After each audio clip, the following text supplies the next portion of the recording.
Welcome to the I Heart Guitar podcast. My guest today is Rohan Stevenson of I Built the Sky. How you doing? I'm good. How are you? Really good, really good.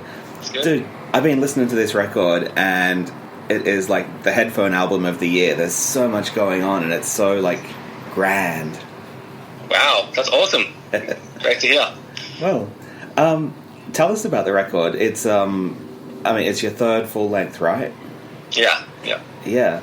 So how did this one come together versus the others? I mean, for every project you've had more and more of a following, so I don't know if there's more expectation on you or if you ignore that, but you know, it feels like you've consciously like tried to evolve and step up here. Yeah, definitely. I try to ignore outside factors. I'm pretty motivated to, like, that's my whole ethos, I guess, is to top whatever I previously have done. So I'm always thinking of like, how can I make the songs better? How can I make the production better? So yeah, I basically went as far as I could, approached Forrester to do mixing and mastering. And I got Pat Fox on board to do the artwork, and yeah, it's just felt like it's been, you know, it achieves absolutely a much better result because of it. Yeah. It's funny. Everyone's trying to get Forrester these days because he's so damn good. Yeah, totally. I've been trying to get him. I've been trying to work with him since 10 years ago. Yeah. Just never quite happened. But yeah, it's really, really awesome to finally get there. Yeah. Well, I just had Brian Bella on a few weeks ago, and you know, he used him for his new record. And yeah, I noticed you had a quote from Brian in your press kit. Yeah, crazy. Yeah. Awesome, someone who follows me has communication with him, and yeah, decided to send it over. Cool. Yeah. So, what was your process for recording this? Like, I don't know what your work methods are. Are you doing this at home? Are you booking a full studio? Do you write as you record?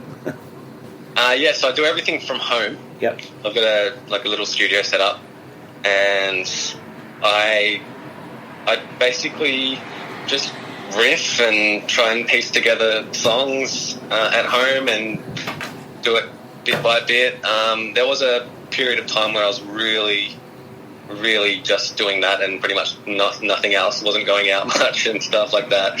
But I'm kind of happy I did that because the ball was really moving fast when I was into it. Yeah. So I tracked everything. I did the programming of the instruments and stuff like that, and the drums. And then I had our previous live drummer Rob Brens do a bit of drum programming as well. So we've got some better drum action going there. So the drums are programmed, and yeah. Yeah, cool. What's the basis of the guitar tone? I mean, I know that you're a loyal Kiesel guy, and I see you out there with your babies all the time. yeah, I've got some really awesome Kiesel guitars, so use them on all of it. Have a really nice Maton acoustic guitar, which I used on a few things as well. Yeah. Well, tell me about the Kiesels. What kind of stuff, apart from the color being generally, you seem to have your look. What do you spec out? What do you look for in your electric guitars? Great question. Well, I opt for 6 strings. So that's one thing that I tune down to C for most of my songs. Sometimes drop B, but tend to use the same gauge of strings for that. And I'm a fairly light player, so I don't like having super heavy thick strings for low tunings. So and I just fit them out with bare knuckle pickups. Nothing crazy on the specs really. I think it's about 25-inch scale. Yeah. You just I think I saw on Facebook you just got a new one a couple of weeks ago, right? And yeah. It's not your standard, blue fade thing. Yeah, totally. I've kind of I've been rocking the blue for a long time and just felt like a bit of a fresh change, and because I'm going to be doing a lot of live shows in the coming year, and hopefully years. Just decided to, try something a bit different. So I got a bit of a Strat model kind of look. It's called the Delos model. This one's 24 frets, so a couple of extra frets than your usual Strat kind of setup. So it's awesome, and I've got the bare knuckles in it. So it's kind of a deceptive looking thing. It looks like a pretty standard look, kind of a classic look, but it's like sounds heavy as fuck. Yeah, sweet. So what did you use for? I mean, amplification is kind of the wrong word these days because people are recording without amps a lot of the time. What are you plugging into for your sound? Oh yeah, so I used an AX8 by Fractal. Yep. Which is what I use live. And the amp model I use, I'm pretty sure it's called DAS Modern, which I think is the diesel like simulator. But also Forrester has done some processing with the dry signal as well. So I'm pretty sure the album is a blend of whatever he used, which I'm not entirely sure. Yeah. And the Fractal. There's actually some low gain stuff that was actually some of my the demo tracking sessions. I actually really like the performance of, so I kept those. So a lot of the low gain stuff is just purely the AX8. Yeah. But yeah, it sounds amazing. I love it. Yeah. Well, and it's a really full sound. Like there's a lot of mid-range, but there's still a lot of detail and articulation, Often if things are really goosed in the mids, they can sound very honky. And this is just, it's a really fat sound. Even sounds great on my crappy laptop. That's awesome. Yeah, nothing to do with me. That's talk to Forrester. Yeah. So what's your kind of philosophy for tone? Like, do you think in kind of abstract terms, or are you... I don't know. How do you see your guitar sound? Well, I mean, initially I just wanted just my chords to make the world end, but I'm turning the gain knob down a little bit more these days. But yeah, I just like a really thick, fat, heavy sound.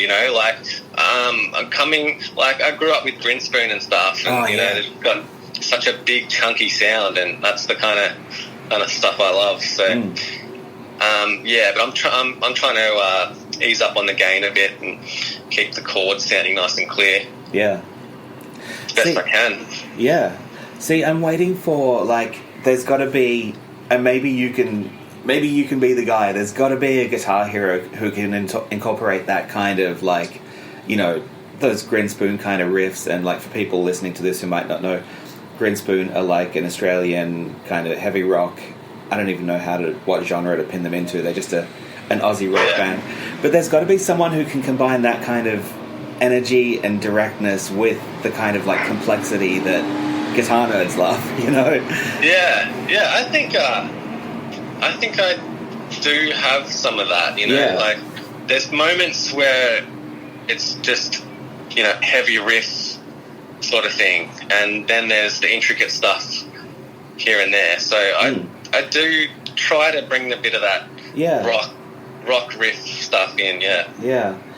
I haven't seen you live apart from at the Melbourne Guitar Show. I think you were playing the backing tracks though. Oh, that was literally the very first ever live performance I did of Eye of the Sky. Yeah. Oh man.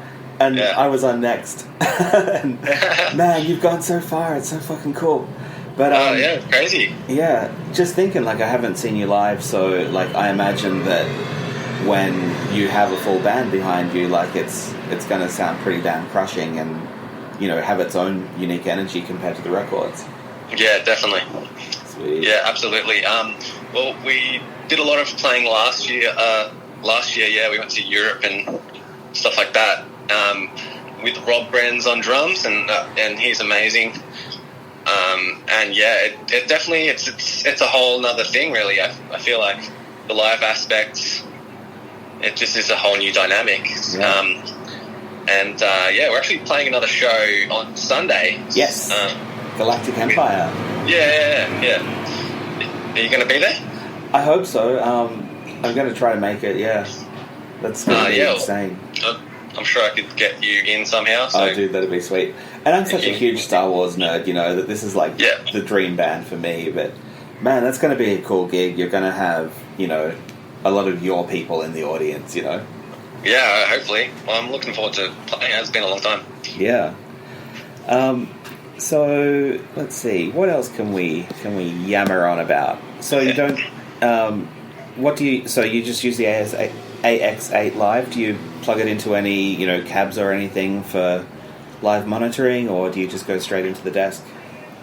I was actually plugging it into whatever 4x4 speaker I could get my hands on. Yeah. But I'm actually going to be doing in-ear monitoring from now on. So, and it's mainly just for portability reasons, you know. Yeah. I do love having the cab on stage and like interacting with the cab on stage and stuff. But I think just for necessity's sake, I think the in-ear monitoring is going to be the way, especially for overseas. Yeah. So and just consistency of the monitoring, you know, we're not relying on what, you know, random speaker cabs and that sort of thing. Yeah. So what's it been like for you if that at the Melbourne Guitar Show like 4 or 5 years ago was your first gig, like As I Built the Sky? What's it been like for you to kind of learn how to be an instrumental guitar performer rather than a player at home and that kind of thing? Like they're very different sets of brain muscles. Yeah, absolutely. I really enjoy it because, you know, the nature of being a studio guy is, you know, it's a safe environment, you know. You can do anything, it's all good, and, you know, people only hear the best end result, you know. So when you play live, it's like you only get one shot to play the song. So it's a huge challenge, but I really enjoy. I like, you know, just the energy from the audience and just having fun on stage, you know. So I find these days, like, I have a much, like, a more of an appreciation for the experience, which I think ends in a better performance ultimately, because I'm just trying to have a lot of fun. I'm not really stressing about you know, playing everything 100%. I mean, I'm trying to, but I'm not. It's not psyching me out, you know. Yeah. Do you give yourself any space during the show for, you know, improvisation and stuff, or do you keep it pretty locked in? And I'd say it's like 98% set. So maybe the occasional thing here and there, but for the most part, just trying to replicate the songs. Yeah. So, what are your touring plans for the next, you know, for the next year or so? Like, what have you got locked in at the moment that we can tell people about? Well, there's a few things, but they're unannounced at this point. So I don't think I can say right now. But there is a few. There's some international things happening. There's some local things happening. The ones that I guess I can say are the Galactic Empire shows. So that's actually this Sunday in Melbourne, and then Thursday in Sydney. But next year I want to play like as much as possible. So there'll be an Australian tour at some point, probably around May, and some international stuff after that. Cool. Yeah, it's exciting. Yeah. So where can people find you online? I think just easiest is just Google I Built the Sky. You know, but it's all over YouTube. I've got a Bandcamp where you can get my music, download it, and all that sort of stuff, or any streaming service. It's on every streaming service. So and of course on YouTube you've got that hilarious video where you were hassling people down at South Bank. It was funny. That was good fun. I'll leave that in the show notes for people wondering what the hell I'm talking about, but pretty hilarious. Well, cool, man. Thanks for your time. And, you know, the record's really great. It's out November 6th, is it? Actually, Friday. Friday, so November 1st. Oh, awesome. Cool. Well, I'll be sure to give it a push on the site and make sure this episode's out in time for people to hear it and Cool. Well, thanks so much for your time. This has been really fun. Yeah, no worries. I really appreciate it. Cheers. Catch you soon. All right, catch up. Bye.